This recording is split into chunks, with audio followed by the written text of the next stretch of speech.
आज के दिन इंडिया में 66% ऑफ द सिविल केसेस चल रहे हैं प्रॉपर्टी के रिलेटेड और नेक्स्ट 10% चल रहे हैं फैमिली मैटर के रिलेटेड। और इन दोनों केसेस का मेन कारण होता है कि प्रॉपर एस्टेट प्लानिंग नहीं हुई है। आज के दिन इंडिया में लेस देन 15% लोग हैं जिन्होंने एक्चुअली एस्टेट प्लानिंग कर रखी है। आज के दिन इंडिया में out of the total investments जो इंडियंस ने किया है, अभी भी 70% तक का इन्वेस्टमेंट हुआ है प्रॉपर्टी में या फिर गोल्ड में। और ये दोनों ऐसे मैटर है जहां पे अगर प्रॉपर एस्टेट प्लानिंग नहीं करी गई तो काफी दिक्कत आ जाएगी। और आज के सिंगल मास्टर क्लास में हम डिटेल में बात करने वाले हैं एस्टेट प्लानिंग के बारे में। एक ऐसा टॉपिक है जो यूजुअली कोई बात नहीं करता, रेयरली होता है कि कोई इस टॉपिक पे आके बात कर रहा है। मुझे पर्सनल अपनी स्टडी के मोर देन 25 आवर्स लगे हैं इस कंप्लीट डेटा को कंपाइल करने के लिए और आपके सामने ये वीडियो बनाने के लिए। तो इस वीडियो को एंड तक देखिएगा, मेरा आपको पूरा कमिटमेंट है। इस वीडियो को एंड तक देखने के बाद किसी भी पेड कंटेंट, पहले तो आपको पेड कंटेंट मिलेगा नहीं, पर किसी भी पेड कंटेंट के साथ जो एस्टेट प्लानिंग पे आज के दिन अवेलेबल हो, इस कंटेंट को कंपेयर कर लीजिएगा। आपको कहीं ना कहीं यही कंटेंट बेटर लगने वाला है, तो एंड तक देखिएगा, आप सभी के लिए इंपॉर्टेंट है। आज के दिन इंडिया में इतने सारे केसेस चल रहे हैं बिकॉज लोगों ने एस्टेट प्लानिंग प्रॉपर्ली नहीं करी है। एक एक पॉइंट को कवर करेंगे हम आज के वीडियो में, सीधा चलेंगे कंप्लीट प्रेजेंटेशन के ऊपर एंड लेट्स स्टार्ट। सबसे पहले आप देख सकते हैं कि यहां पे कंप्लीट हमारी पांडवों की और कौरव की जो लड़ाई हुई थी उसका सीन यहां पे दिखाया हुआ है। और इस कंप्लीट लड़ाई का सबसे मेन कारण था कि यहां पे भी हमने एक प्रॉपर एस्टेट प्लानिंग नहीं करी थी।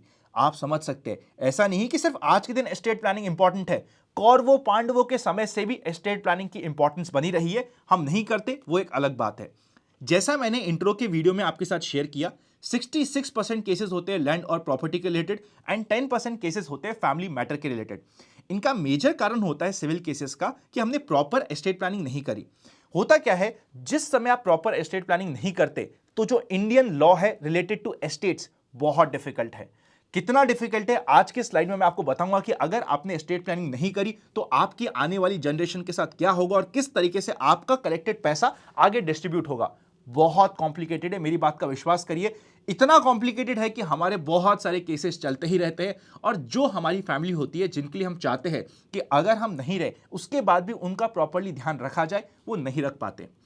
अगर मैं आपको एक और डेटा शेयर करूं, आज भी 70,000 करोड़ से ऊपर डेटा ऐसा है, पैसा ऐसा है जो इंडियन बैंक्स में और पीपीएफ में अनक्लेम्ड पड़ा है। बिकॉज या तो उसके अगेंस्ट केसेस चल रहे हैं या फिर बिकॉज प्रॉपर एस्टेट प्लानिंग नहीं थी, लोगों को पता ही नहीं है इसके बारे में। और कुछ ऐसा डेटा आपके लिए प्रेजेंट कर रखा है, आप यहां पे पॉज करके वीडियो को देख सकते हैं। पर मुद्दे की बात यह है कि अगर एस्टेट प्लानिंग नहीं करी तो या तो हमारे लव्ड वंस को पैसा नहीं मिलेगा या फिर पैसे मिलने में इतने केसेस हो जाएंगे कि हमें बहुत दिक्कत आएगी। सिर्फ 15%, रेदर ये 15% भी मुझे ज्यादा डेटा लगता है, लेस देन 15% है जिन्होंने एक्चुअली सक्सेशन प्लान बना रखा है। आज भी अगर हम इंडियन हाउस होल्ड की कंप्लीट वेल्थ को डिस्ट्रीब्यूट करेंगे तो प्रॉपर्टी और गोल्ड मेजर पार्ट बनाएगा। धीरे धीरे इक्विटीज, म्यूचुअल फंड्स और इनका पार्ट बढ़ रहा है, पर फिर भी अभी भी मेजर पैसा प्रॉपर्टीज और गोल्ड में ही एलोकेटेड है। अगर हम बात करें फाइनेंशियल प्लानिंग के पिरामिड की, वेल्थ प्रोटेक्शन बहुत सारे लोग करते हैं क्योंकि सबको अपनी वेल्थ को प्रोटेक्ट करना है। एटलीस्ट हर कोई अपना पैसा एफडी में तो पैसा पार कर ही देता है। वेल्थ क्रिएशन कि भैया एफडी से निकाल के हम प्रॉपर्ली इन्वेस्टमेंट करें, प्रॉपर्ली प्लान करें, ये वेल्थ क्रिएशन का पार्ट भी काफी लोग कर देते हैं। पर जो वेल्थ डिस्ट्रीब्यूशन होता है ये इस पिरामिड के सबसे ऊपर आता है और बहुत कम लोग होते हैं जो अपने वेल्थ डिस्ट्रीब्यूशन का प्रॉपर्ली ध्यान रखते हैं। चाहे आपका पैसा 5 लाख रुपए हो, चाहे 50 लाख रुपए हो, चाहे 5 करोड़ रुपए हो, आपको प्रॉपर्ली वेल्थ को प्लान करना इंपॉर्टेंट होगा। क्योंकि आई एम वेरी श्योर अगर आपकी वेल्थ टोटल 50 लाख भी है तो वो आपकी फैमिली के लिए इंपॉर्टेंट है। अगर आपकी फैमिली के लिए इंपॉर्टेंट है तो ऐसे लोग जो आपकी फैमिली का अच्छा नहीं चाहते उनके लिए भी इंपॉर्टेंट है। और अगर आप इस दुनिया में नहीं रहे उसके बाद वो इस वेल्थ को हटाने की कोशिश करेंगे। इसीलिए इंपॉर्टेंट होता है कि जो सबसे लेस टेकन केयर एरिया है वेल्थ सक्सेशन का, उस पर आप और हम डिस्कस करें। मुझे पता है इसी की जगह में अगर नॉर्मल वेल्थ क्रिएशन का वीडियो बना देता या फिर ऐसा वीडियो बनाता जो एक पर्टिकुलर स्टॉक का एनालिसिस करता, बहुत लोग देखते। पर मुझे एट द सेम टाइम ये भी पता है कि आज का वीडियो और कंप्लीट मास्टर क्लास आपके लिए इंपॉर्टेंट है। इसलिए लाइक जरूर करिएगा ताकि मुझे पता चले कि ऐसे टॉपिक जो और कोई भी डिस्कस नहीं करता, आपको और हमें डिस्कस करने की जरूरत है। क्योंकि me being a family member of invest आज फॉर कल, जरूरी है कि आपका 360 डिग्री ध्यान रखा जाए। नेक्स्ट बात करते हैं। देखिए, आपकी बहुत सारी विश लिस्ट हो सकती है। हो सकता है आपको एसेट प्रोटेक्ट करना है, हो सकता है आप चाहते हो कि प्रॉपर्ली आपका एस्टेट प्लान हो जाए, इवन आपकी इच्छा हो सकती है कि आपके पास बहुत पैसा है आपके और आपकी फैमिली के लिए, तो आप चाहते हैं कि प्रॉपर्ली चैरिटेबल काम भी उस पैसे से हो सके। पर इस कंप्लीट चीजों को अगर आपने प्रॉपर्ली प्लान नहीं किया तो एक ये चक्रव्यूह के जैसा हो जाएगा, जहां पे एक बार कोर्ट के केसेस में और कोर्ट कचहरी में आपकी फैमिली फंस गई तो बाहर निकलना बहुत दिक्कतदायक होगा। इसके लिए इससे पहले कि मेन टॉपिक पे जाए, समझिएगा जिस समय आप पैसा कमाते हैं आप मेनली अपने बच्चों के लिए, अपनी वाइफ के लिए, एट मैक्स अपने पेरेंट्स के लिए पैसा कमाते हैं। पर जिस समय आपको अपना पैसा डिस्ट्रीब्यूट करना होता है, आप चाह सकते हैं कि आपकी सिस्टर को भी मिले, आपके ब्रदर को भी मिले, आपके पेरेंट्स को भी मिले, आपके ग्रैंड पेरेंट्स को भी मिले, कुछ चैरिटेबल पर्पस भी हो, तो डिफरेंट पर्पस हो सकते हैं। एस्टेट में क्या आता है? सब कुछ, इंश्योरेंस पॉलिसी से लेके म्यूचुअल फंड से लेके पीपीएफ, प्रॉपर्टी, सब कुछ होता है आपका एस्टेट। चाहे आपके सेविंग बैंक अकाउंट में पैसा भी पड़ा हो, वो भी आपके एस्टेट का पार्ट होता है। अगर आप बिना प्रॉपर्ली प्लान करें, यानी कि डाइंग इंटरस्टेट, मतलब बिना प्रॉपर्ली एस्टेट प्लानिंग करें, अगर आप इस दुनिया में नहीं रहते तो क्या क्या हो सकता है? जिनको आप चाहते हैं कि एक्चुअली पैसा मिले, उनको नहीं मिलेगा। जिनको आप चाहते हैं कि आपको पैसा मिले, उनको या तो सिर्फ आधा पैसा मिलेगा या थोड़ा बहुत पैसा ही मिलेगा। उनका बहुत ज्यादा टाइम वेस्ट हो सकता है लड़ाई करने में। प्लस हो सकता है कि जो आपके एक्चुअल लीगल हायर है, उनको अपना ही पैसा क्लेम करने के लिए बहुत मेजर कॉस्ट देनी पड़े। हो सकता है वो कॉस्ट हो चाहे कोर्ट कचहरी में जाने के लिए या फिर एक लॉयर को हायर करने के लिए। और हम अगर करते क्यों नहीं एस्टेट प्लानिंग, उसका ही सिंपल सा कारण है, DEATH, डी। डेथ एक ऐसा अनप्लीजेंट इवेंट है कि हम उसके बारे में सोचना नहीं चाहते। हमें लगता है कि भाई हमारे पास तो बहुत ज्यादा टाइम है, हमें लगता है कि यार ये एस्टेट प्लानिंग में बहुत टाइम और एफर्ट्स लगेगा, कल करेंगे। हो सकता है कि हमें इंटरेस्टेड ही नहीं है कि यार नहीं करना, यार देखा जाएगा, कोई और कर देगा। या फिर हो सकता है कि या तो हमारे पास पैसे ही बहुत कम हो, इसलिए हम सोच रहे हैं कि क्या ही करेंगे एस्टेट प्लानिंग, या फिर हमें लगता है कि हमारे पैसे बहुत कम है। पर जेन्युइनली मानिए, जिस फैमिली से भी आप आते हैं, अगर आपको लगता है कि वो पैसे कम है पर वो आपकी फैमिली के लिए सफिशिएंट है और आपकी फैमिली के दुश्मनों के लिए भी सफिशिएंट है, तो लड़ाई तो वहां पे होगी अगर प्रॉपर प्लानिंग नहीं हुई तो। ये हो सकते हैं different stages of estate planning. हो सकता है आपने कुछ भी नहीं किया। कुछ भी नहीं किया तो क्या होता है, मैं डिटेल में आपको डिस्कस करूंगा, और क्या इंडियन लॉ कहता है आपके साथ डिस्कस करूंगा। आपको रियलाइज होगा कि ये इतना कॉम्प्लिकेटेड है डूइंग नथिंग वाला पॉइंट, जिसकी वजह से हमारे मेजॉरिटी केसेस चलते हैं कोर्ट में। वो यही कारण है, क्योंकि अगर आपने कुछ भी नहीं किया तो बहुत कॉम्प्लेक्स है, आपको पता चलेगा। फिर होता है जॉइंट अकाउंट बना देना, नॉमिनेशन करना, विल बनाना, ट्रस्ट बनाना। हर एक पॉइंट को पॉइंट वाइज हम कवर करते जाएंगे। सबसे पहले डिस्कस करते हैं कि भैया हमने तो सोचा कि ये वीडियो भी इंपॉर्टेंट नहीं है और एस्टेट प्लानिंग भी इंपॉर्टेंट नहीं है और हम चले गए आगे, तो क्या होगा? अगर आपने कुछ भी नहीं किया और अगर आप हिंदू, बुद्धिस्ट, जैन या फिर सिख है तो आपके ऊपर अप्लाई होगा हिंदू सक्सेशन एक्ट 1956। अगर आप क्रिश्चियन, ज्यूज या फिर पारसीज है तो आपके लिए अप्लाई होगा इंडियन सक्सेशन एक्ट। अगर आप मुस्लिम है तो आपके लिए अप्लाई होगा मोहम्मदियन पर्सनल लॉ। हर एक लॉ को डिस्कस करते हैं। शुरुआत करते हैं हिंदू सक्सेशन लॉ से। हिंदू सक्सेशन लॉ का सेक्शन 8 यह बोलता है कि अगर आपने कोई भी प्रॉपर एस्टेट प्लानिंग नहीं करी तो पैसा जाएगा क्लास 1 हायर्स के लिए। अगर आपके कोई भी क्लास 1 हायर्स नहीं है तो पैसा जाएगा क्लास 2 को। अगर कोई क्लास 2 नहीं है तो पैसा जाएगा एग्नेट्स को। अगर एग्नेट्स भी नहीं है तो फाइनली पैसा जाएगा कॉग्नेट्स को। यह होती है लाइन। अब हमें समझना पड़ेगा कि भाई क्लास 1 क्या होता है, क्लास 2 क्या होता है, एग्नेट्स क्या होता है और कॉग्नेट्स क्या होता है। मुझे पता है आप में से कुछ लोगों के लिए थोड़ा सा कॉम्प्लिकेटेड हो सकता है, पर क्योंकि आप ये प्रॉपर प्लान देख रहे हैं और कंप्लीट वीडियो देखेंगे तो फिर आपके लिए कुछ भी ना करने वाला केस शायद अप्लाई नहीं होगा, क्योंकि आप और हम तो प्लानिंग कर लेंगे। तो इसीलिए पहले हमें पता होना चाहिए कि अगर हमने कुछ भी नहीं किया तो लॉ क्या कहता है। इसलिए मैं क्विकली इस पॉइंट को भी कवर करूंगा ताकि आपको इस कंप्लीट सिनेरियो की क्यों आपको एस्टेट प्लानिंग की जरूरत है इंपॉर्टेंट समझ आए। और अगर समझ आ रही है तो दोस्तों के साथ शेयर करिएगा। वापस से चलते स्क्रीन के ऊपर और देखते हैं कि आपकी डिफरेंट क्लासेस ऑफ हायर्स है कौन। सबसे पहले बात करते हैं क्लास 1 हायर्स की। क्लास 1 हायर्स में आपके लिए आता है आपकी वाइफ, आपके सन, डॉटर, आपकी मदर। फादर नहीं आते हैं क्लास 1 हायर्स में। हो सकता है आपके पापा ने आपके लिए लाइफ में बहुत कुछ किया हो, पर एज पर लॉ वो आपके क्लास 1 हायर्स नहीं होते हैं। अगर आपका सन नहीं रहा है दुनिया में तो जो उनकी वाइफ होगी, यानी कि जो उनकी विडो होगी, वो भी आपके क्लास 1 हायर का पार्ट बनेगी। अगर आपके चिल्ड्रन नहीं है, ध्यान से समझिएगा, चिल्ड्रन ऑफ डेड सन या फिर डॉटर, अगर आपके सन और डॉटर नहीं है तो आपके ग्रैंडसन या फिर ग्रैंड डॉटर भी आपके क्लास 1 हायर्स हो जाएंगे। विडो ऑफ डेड सन, अगर आपका सन नहीं रहा और उनका जो सन यानी कि जो आपका पोता था वो भी नहीं रहा, तो जो पोते की आपकी विधवा है यानी कि जो विडो है वो आपकी क्लास 1 हायर हो जाएंगी। समझ रहे आपकी कंप्लीट साइकिल? देखिए, अगर आपको लग रहा है कि थोड़ा सा कॉम्प्लिकेटेड हो गया, एक बार वापस से सुन लीजिएगा। मैं बहुत इजी लैंग्वेज में और बिल्कुल पेशेंटली आपके साथ चल रहा हूं, धीरे धीरे समझाते हुए। चिल्ड्रन ऑफ डेड सन अगर आपका सन था वो नहीं रहा, उसका भी सन था यानी कि जो आपका पोता था वो भी नहीं रहा, तो जो आपके पोते के बच्चे बच्ची थे, मतलब कि great grand son and daughter आपके क्लास 1 हायर्स हो जाएंगे। इतने सारे लोग होंगे जो आपके क्लास 1 हायर्स होंगे। अगर आपके क्लास 1 हायर्स में कोई भी नहीं है तो क्लास 2 हायर्स की बात आएगी, जिसमें आपके फादर आ जाएंगे, आपके ब्रदर और सिस्टर आ जाएंगे, आपके पेरेंट्स ऑफ डेड पेरेंट्स आ जाएंगे, मतलब जो आपके पेरेंट्स हैं जो आज के दिन दुनिया में नहीं रहे, उनके भी पेरेंट्स यानी कि आपके दादा दादी आ जाएंगे क्लास 2 हायर्स का part. Sibling of dead parents, आपके चाचा हो गए, आपके ताऊ हो गए, आपकी बुआ हो गए, वो भी पार्ट बनते हैं आपके क्लास 2 हायर्स का। कई बार हो सकता है कि कई फैमिली में हम नहीं चाहते कि हमारे चाचा को, ताऊ को कोई भी हमारे पैसा जाए, पर अगर आपने प्रॉपर्ली एस्टेट प्लानिंग नहीं करी तो वो भी आपके क्लास 2 हायर्स का पार्ट बनते हैं। Siblings of son and daughter, आपकी जो भी सन है या डॉटर है, जो उनके भाई बहन है, जो कजिन्स है, वो भी इसका पार्ट बनेंगे।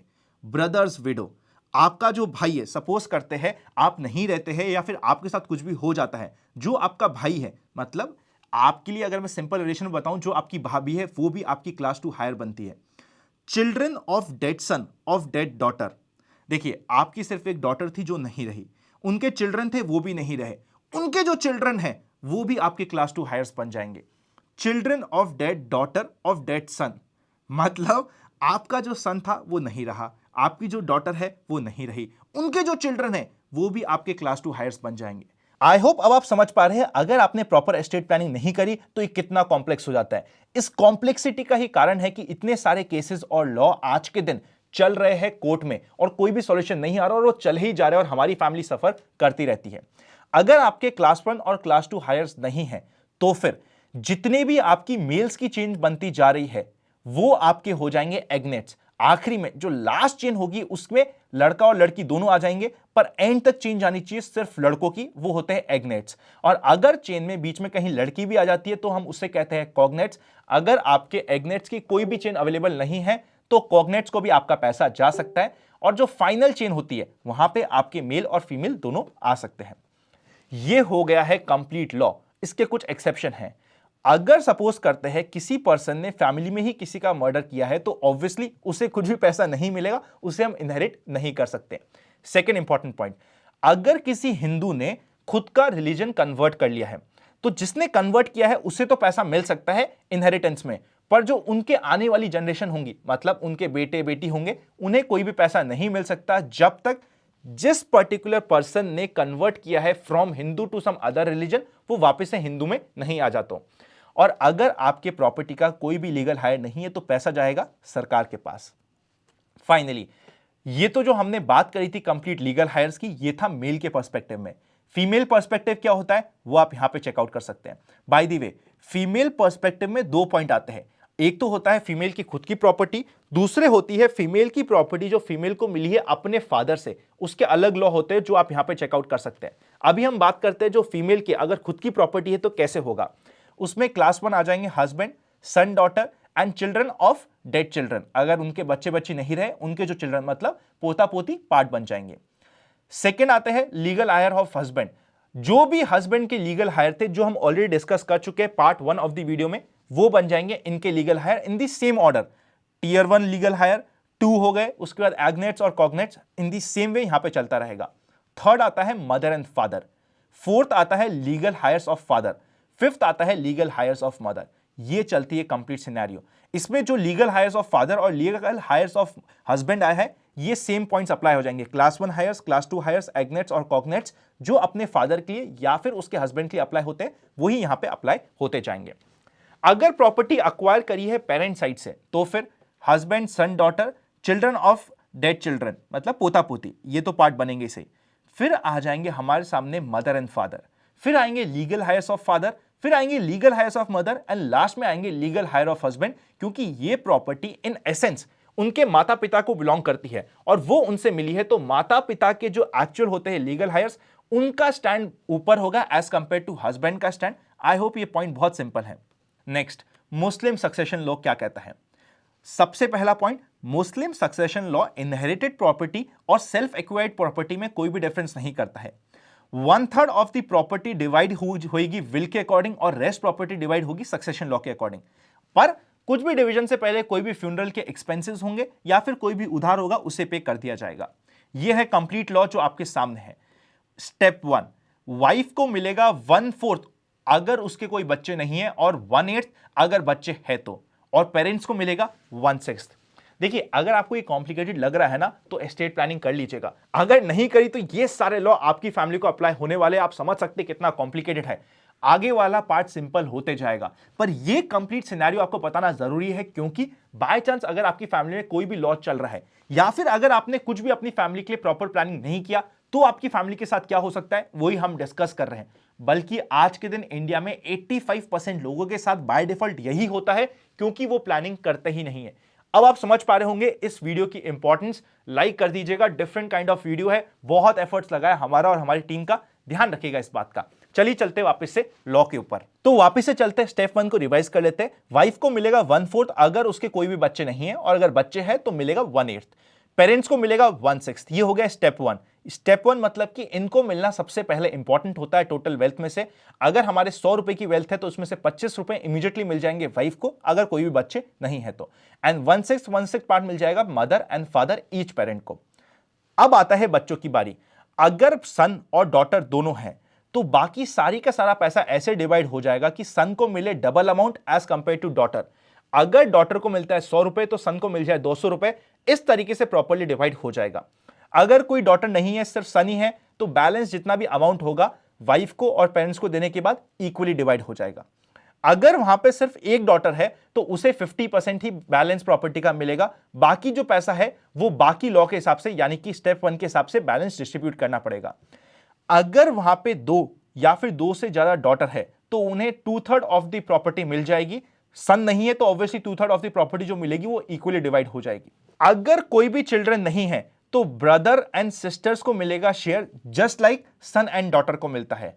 अगर कोई भी सिबलिंग नहीं है तो पेरेंट्स के बीच में इक्वली प्रॉपर्टी डिवाइड कर दी जाएगी। मतलब इस कंप्लीट सिनेरियो में सबसे ज्यादा फायदा हो रहा है वाइफ को, सेकंड फायदा हो रहा है पेरेंट्स को, और बाकी फिर सन डॉटर में, और अगर सन डॉटर नहीं है तो ब्रदर और सिस्टर में पैसा डिवाइड हो जाएगा। कंप्लीट लॉ आपके सामने है।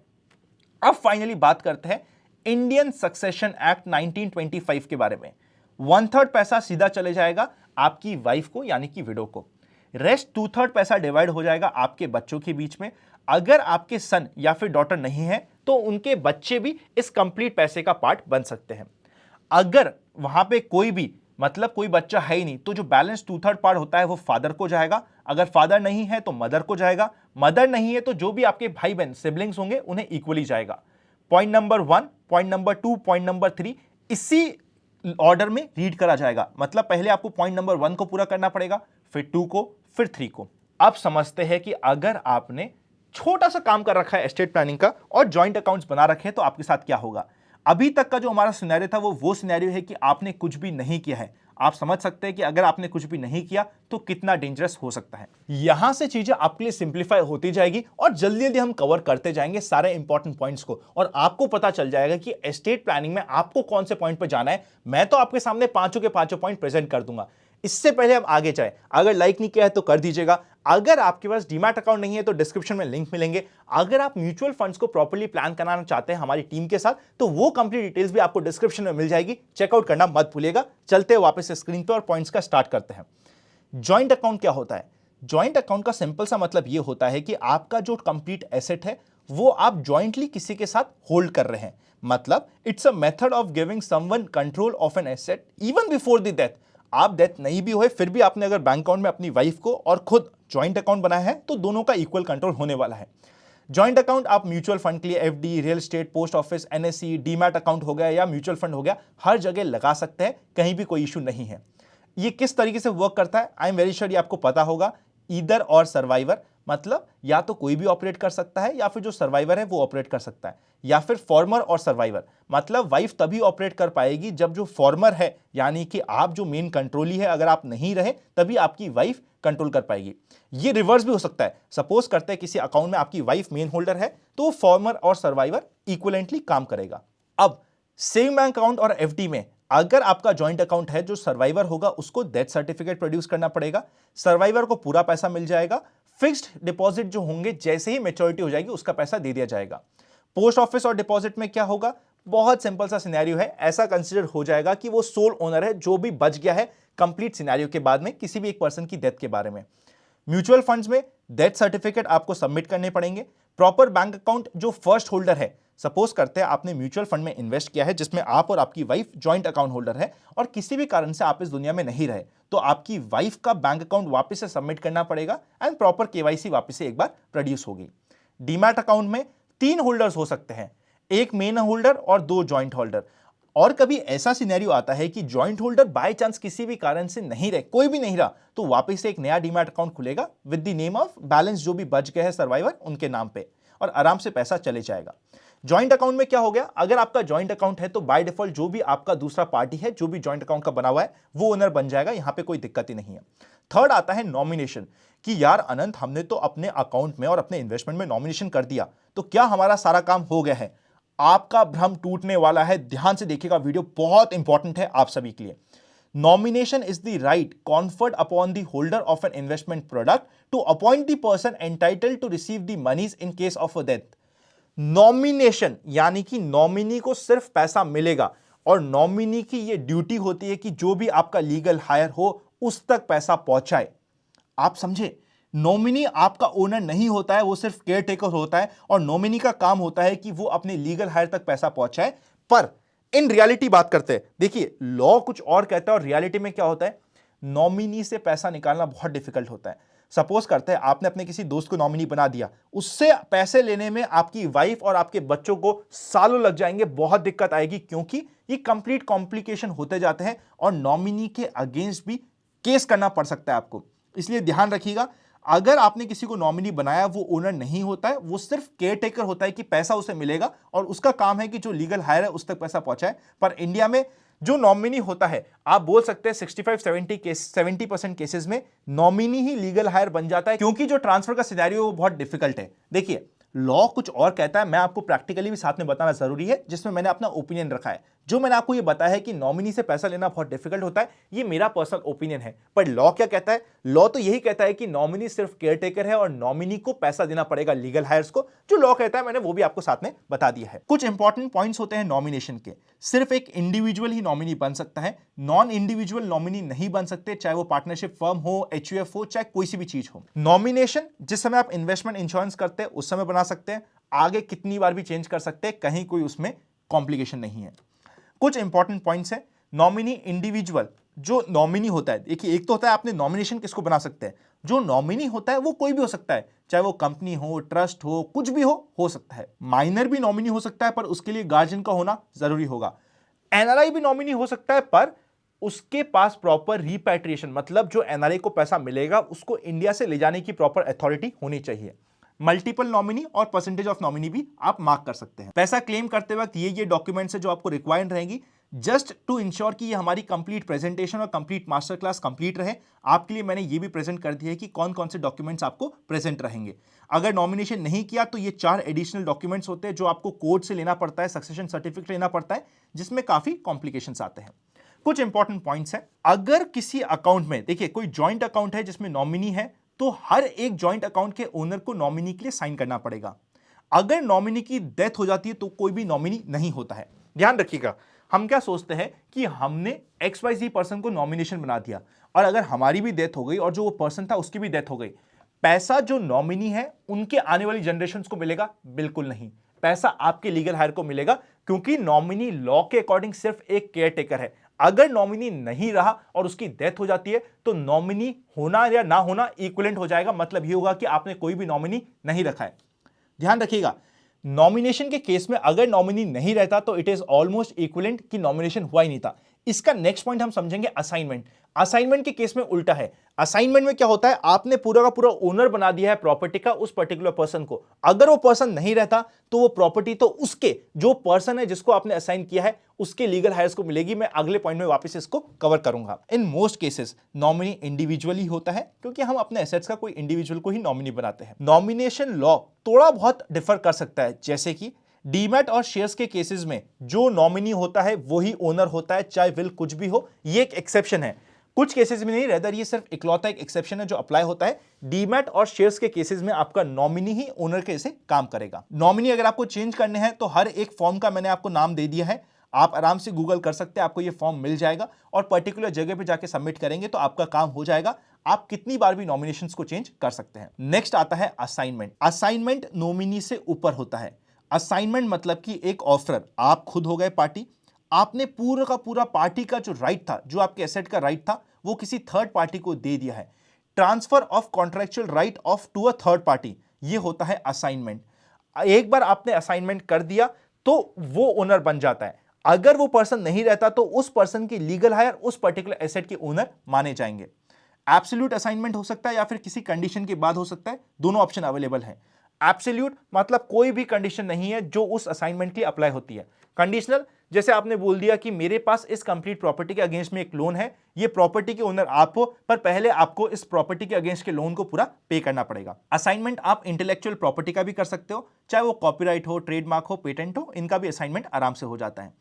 एक बार आपने असाइनमेंट कर दिया और असाइनी को मिल गई वो प्रॉपर्टी, तो जो असाइनी है जिसको आपने असाइन किया है वो ओनर बन जाता है, वो ओनर होता है। नॉमिनेशन और असाइनमेंट के बीच कुछ डिफरेंस है, हम डिस्कस कर लेते हैं। नॉमिनेशन मतलब कि आपने सिर्फ अपॉइंट किया है कि वो केयर टेकर है। असाइनमेंट मतलब वो उसका ओनर बन गया है। पर्पस क्या होता है नॉमिनेशन का, कि बेनिफिशियरी को पॉलिसी का अमाउंट रिकवर करना और जो लीगल हायर है उन तक पहुंचाना। असाइनमेंट में जो भी राइट्स और इंटरेस्ट है वो असाइनी के ही होते हैं, एसेट असाइनी का होता है। अटेस्टेशन नॉमिनेशन में रिक्वायर्ड नहीं है, असाइनमेंट में रिक्वायर्ड है।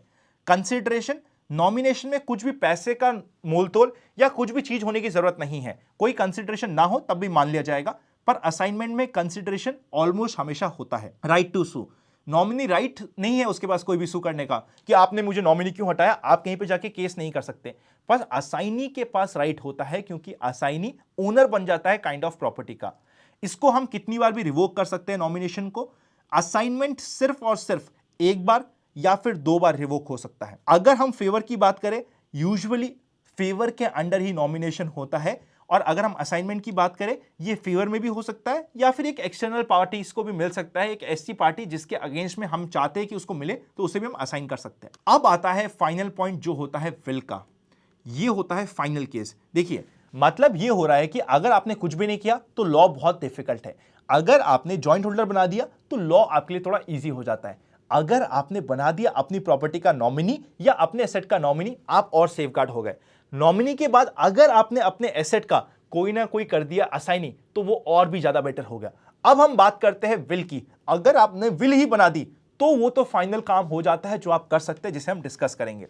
विल आपकी पर्सनल इच्छा होती है, जो आपकी आखिरी इच्छा होगी वो ही मान्य होगी, उससे पहले की सारी इच्छाएं हट जाती है। क्यों हमें विल की रिक्वायरमेंट होती है? वैसे बहुत सारी विल होती है, सिंपल विल होती है, लिविंग विल। लिविंग विल कब होती है? सपोज करते हैं आपको पता है कि आपको जाना ही है इस दुनिया से और बहुत कुछ नेगेटिव सिनेरियो हो गया है आपकी लाइफ में, तो आप लिविंग विल बना सकते हैं। जॉइंट विल 2 जनों की साथ में विल बन जाती है, उसे जॉइंट विल कहते हैं। क्या होता है विल, उसे भी समझ लेते हैं। देखिए एक टेस्टेटर होता है जो विल बनाता है, लेगेटी होती है जिसको ये पैसा मिलने वाला होता है, और एग्जीक्यूटर होता है जो कंप्लीट ध्यान रखता है कि विल प्रॉपर्ली बन जाए, जो यूजुअली इस केस में आपका लॉयर होता है। पर्सनल इंफॉर्मेशन होनी चाहिए, साउंड माइंड होना चाहिए, ऐसा नहीं कि आपका माइंड साउंड नहीं हो उस समय आपसे विल साइन करवा ली, प्रॉपर डॉक्यूमेंटेशन होने चाहिए, किस पोर्शन में एसेट डिवाइड होंगे, सिग्नेचर होना चाहिए। ये सारे एक अच्छी विल के पॉइंटर्स हैं। विल के लिए आप 21 साल के ऊपर होने चाहिए, प्लेन पेपर में भी होगी तब भी माना जाएगा। विटनेस 2 चाहिएंगे, डेट होनी चाहिए विल पे, क्योंकि जो भी लेटेस्ट विल होगी, जो आपकी लास्ट विल होगी, उसे मान्य किया जाता है। कितनी बार भी आप चेंजेस कर सकते हैं, असाइनमेंट भी कर सकते हैं विल में। रजिस्ट्री जरूरी नहीं है, पर मैं आपको सजेस्ट करूंगा रजिस्ट्री करवाइए, क्योंकि काफी जगह आपको बेनिफिट मिल जाएगा अगर आप प्रॉपर रजिस्ट्री करवाएंगे अपनी विल का। अगर आपका जो एसेट है उसकी वैल्यू 20 या 25 लाख के ऊपर है तो इट इज ऑलवेज एडवाइज्ड कि आप एक लॉयर से प्रॉपर विल बनवा ले, ताकि वो प्रॉपर वर्डिंग्स में विल बनेगी, कोई भी कॉम्प्लिकेटेड सिचुएशन को ध्यान रखते हुए वो विल बनेगी और कोई भी कंफ्यूजन अवॉइड करेगी। हमेशा रजिस्टर करवाइए विल को, क्योंकि कुछ अथॉरिटीज है जो विल में रजिस्ट्रेशन डिमांड करती है। प्लस कई प्रॉपर्टीज में ऐसा होगा कि अगर आपने रजिस्ट्री करवा रखी है तो आपके कुछ कम चार्जेस लगेंगे आपकी आने वाली फैमिली को। प्लस इसका ट्रस्ट भी बढ़ जाता है क्योंकि रजिस्ट्री हो गई है तो ये मोर ऑथेंटिक डॉक्यूमेंट बन जाता है। एंसेस्ट्रल प्रॉपर्टी के लिए विल नहीं बनती है, ये कुछ प्रॉपर्टी है जिनके लिए विल नहीं बनती है। अगर कोई एंसेस्ट्रल प्रॉपर्टी है उसे आप विल से पास नहीं कर सकते। कोई 4 जनरेशन पुरानी प्रॉपर्टी है, विल काम नहीं करेगी। ग्रेट ग्रैंडफादर मतलब आपके ग्रैंडफादर के पापा ने कुछ बाय किया है, उस पे विल काम नहीं करेगी। एक ऐसी प्रॉपर्टी जो अभी तक डिवाइड ही नहीं हुई है और पुरानी जनरेशन से चलती आ रही है, उसमें विल काम नहीं करेगी। पर ओवरऑल विल एक बहुत अच्छा तरीका होता है जो आप सभी को बनाना चाहिए। अब विल से भी ऊपर होता है ट्रस्ट। ट्रस्ट होती है कि आपने एक प्रॉपर सेपरेट एंटिटी बना दी जिसका एक डिफाइंड ऑब्जेक्टिव है, जो डिफाइंड ऑब्जेक्टिव के लिए काम करेगी। यहां पे मैं आपसे एक क्वेश्चन भी पूछता हूं जिसका आप कमेंट करिएगा। ट्रस्ट, इंडिया का एक ऐसा ट्रस्ट का एग्जाम्पल दीजिए जो आप और हम सभी यूज करते हैं। मैं गारंटी देता हूं आप भी एक ट्रस्ट को यूज करते हैं जिसमें आपको यूनिट्स मिलते हैं। आई होप आप समझ चुके होंगे, कमेंट करिएगा। बाय द वे जिसका मैं नाम ले रहा हूं वो है म्यूचुअल फंड। म्यूचुअल फंड भी काइंड ऑफ ट्रस्ट है जहां पे यूनिट होल्डर्स को जितने वो यूनिट होल्ड करते हैं उतने बेनिफिट मिलते जाते हैं। चलिए चलते हैं वापस से स्क्रीन के ऊपर, डिस्कस करते हैं। क्या होता है, एक सेटलर होता है, बेनिफिशियरीज होते हैं और ट्रस्टी होते हैं जिनका काम होता है कि प्रॉपर्ली जो ट्रस्ट का ऑब्जेक्टिव है उसे पूरा करा जाए। ट्रस्ट की एक डीड होती है, ट्रस्ट की प्रॉपर्टी होती है, बेनिफिशियल इंटरेस्ट होता है। ट्रस्ट बनाना आपके लिए उस समय बेनिफिशियल रहता है जब आपकी जो एसेट्स है उसकी वैल्यू बहुत ज्यादा है। सपोज करते हैं आपकी एसेट्स की वैल्यू करोड़ में जा रही है, तो अगर आप ट्रस्ट के थ्रू ट्रांसफर करेंगे आपके आने वाली जनरेशंस में तो बेटर होगा। या फिर आपकी जो आने वाली जनरेशन है वो किसी भी तरीके से प्रॉपर्ली साउंड नहीं है, सपोज करते हैं किसी को कुछ बीमारी है या कुछ भी कारण है और आपको लगता है कि जो प्रॉपर्टी है उसका मिसयूज हो सकता है, तो फिर ये ट्रस्ट बनाना हमेशा बेटर रहता है। बहुत सारे टाइप ऑफ ट्रस्ट हो सकते हैं। रिवोकेबल, जिसको आप कभी भी चेंज कर सकते हैं। इररिवोकेबल, जो कभी भी किसी भी कंडीशन में कोई चेंज नहीं होगा। डिस्क्रिशनरी, मतलब जिसको टाइम टू टाइम जो बेनिफिशरीज है उनका बेनिफिट है सब कुछ चेंज कर सकते हैं। डिटर्मिनेंट, जिसका complete terms and condition fix हो गए किसी भी कॉम्बिनेशन में कि रिवोकेबल डिस्क्रिशनरी किसी भी कंडीशंस में आप उसको बना सकते हैं। प्रोसेस ऑफ रजिस्ट्रेशन, देखिए ट्रस्ट सिर्फ उनके लिए होता है जिनका थोड़ी सी एसेट्स की वैल्यू ज्यादा है, करोड़ में जा रही है, और उनके लिए कंप्लीट डॉक्यूमेंटेशन होता है, प्रोसेस होता है, नाम सेलेक्ट करना होता है, डीड ड्राफ्ट करनी पड़ती है, रजिस्ट्रेशन करवाना पड़ता है, सर्टिफिकेट ऑब्टेन करना पड़ता है और सारी की सारी फॉर्मेलिटीज को पूरा करना होता है। आपको एक प्रोफेशनल सीए की रिक्वायरमेंट होने वाली है। फैमिली सेटलमेंट में हमेशा ट्रस्ट का काफी फायदा हो जाता है, इसीलिए हम ट्रस्ट की बात करते हैं, इसीलिए हम इस कंप्लीट को डिस्कशन भी कर रहे हैं। फाइनली हम डिस्कस करते हैं कि ट्रस्ट और विल कहां पे होना चाहिए। देखिए, अगर आपके ये सारे सिनेरियो नो हो रहे हैं तब आप विल बना के काम हो जाएगा। इसमें से एक भी सिनेरियो यस हो रहा है तो आपको ट्रस्ट चाहिएगी। मतलब कि अगर आप समझ रहे हैं कि कोई भी आपके फैमिली मेंबर में कुछ भी इश्यूज हो सकता है, ट्रस्ट बना दीजिए। कोई माइनर है, ट्रस्ट बना दीजिए। फाइनेंशियल सपोर्ट आपके ऊपर ही पूरे डिपेंडेंट है, ट्रस्ट बना दीजिए। अगर आपको लगता है किसी में कोई डिसेबिलिटी है, ट्रस्ट बना दीजिए। मतलब जहां पे भी आपको थोड़े से भी इफ एंड बट का सिचुएशन हो वहां पे ट्रस्ट बना दीजिए, वरना नॉर्मल सिचुएशन में विल भी आपका काम कर देगी। आई होप ये डिटेल्ड वीडियो, मुझे पता है ये 30 मिनट्स के ऊपर का वीडियो हो गया है, पर मुझे ये भी पता है कि आपकी लाइफ में इस वीडियो से वैल्यू ऐड हुई होगी। अगर ऐड हुई है तो इस वीडियो को अपने एटलीस्ट 5 दोस्तों के साथ शेयर कीजिए और अपने फैमिली के ग्रुप में तो पक्का शेयर कीजिएगा, क्योंकि आपकी फैमिली में हर एक पर्सन को प्रॉपर एस्टेट प्लानिंग के बारे में पता होना जरूरी है। Happy learning and I will see you very soon. सारे इंपॉर्टेंट लिंक्स डिस्क्रिप्शन में, चाहे वो म्यूचुअल फंड के रिलेटेड हो, इंश्योरेंस के रिलेटेड हो, डीमैट अकाउंट के रिलेटेड हो, मोबाइल ऐप के रिलेटेड हो, सब कुछ आपको डिस्क्रिप्शन में मिल जाएगा। Happy learning and I will see you very soon.